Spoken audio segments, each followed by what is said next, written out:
News பார்க்கலாம். நம்முடைய ஆளுநர், தமிழகத்தினுடைய ஆளுநர் யாரு? ஆர்.என். ரவி எத்தனையாவது? 15வது. பல முறை சொன்னாலும் அப்படியே முடிச்சுக்கிட்டே இருக்கிறீங்க. ஆளுநர் எத்தனையாவது ஆளுநர்? 15வது ஆளுநர். ஆளுநரை நியமிக்கிறது யாரு?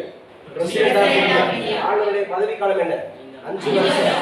ஆளுநர் அப்படின்னு சொன்னாவே ஆர்டிகல் என்ன? 152 62.